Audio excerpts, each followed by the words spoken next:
இந்த திருப்பரங்குன்றத்தில் மட்டும் ஏன் இந்த பிரச்சனை வருகிறது என்றால், அது செவ்வாய் ராகு இணைவு என்று சோதிட விதி சொல்கிறது. திருப்பரங்குன்றத்தின் வரலாறு என்ன என்று பார்ப்போம். இது பல லட்சம் வருடங்களுக்கு முன்பு தோன்றிய மலை. பூமி தோன்றும் போது இதுவும் தோன்றியதாகவே கருத வேண்டும். போது வாழ்ந்த மக்கள் குறிஞ்சி நில மக்கள், மலையும் மலை சார்ந்த இடமும்.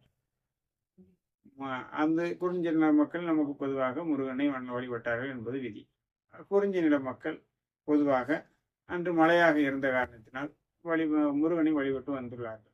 முருகன் பிரம்மதேவனால் அந்த ஸ்தலம் பிரதிஷ்டை செய்ததாக ஒரு வரலாறு முடிவு.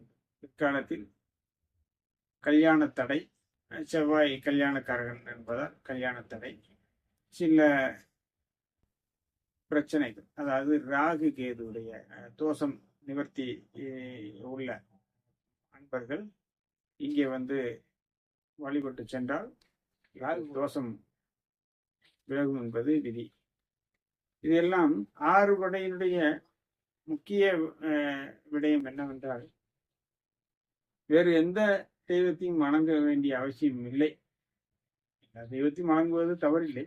ஆனால் இந்த பரிகாரம் என்ற ரீதியில் போனால், ஆறுபடைக்கு சென்று வந்தவர்களுக்கு எல்லா பிரச்சனைகளும் விலகும் என்பதுதான் விதி. காரணம், எல்லா கிரகங்களும், இப்ப நட்சத்திரங்களை எடுத்துக்கொண்டால் கிருத்திகை நட்சத்திரம், ரோகிணி, மிருகசீரிசம், இது இந்த மலையினுடைய நட்சத்திரங்கள் என்று சொல்கிறார்கள்.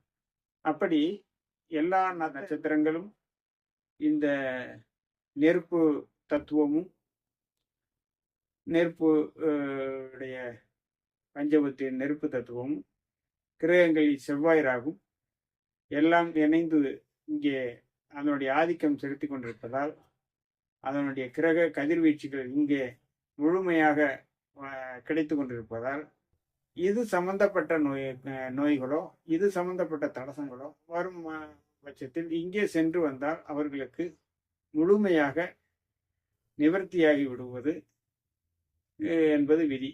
ஏனென்றால் இங்கே அந்த கிரகங்களின் தாக்கம், ஆதிக்கம் இங்கே குவிவதால் எல்லோருக்கும் இவர்கள் நினைத்து போன எல்லா காரியங்களும் வெற்றி அடைகின்றது. இதுதான் இந்த இடத்தினுடைய சிறப்பு.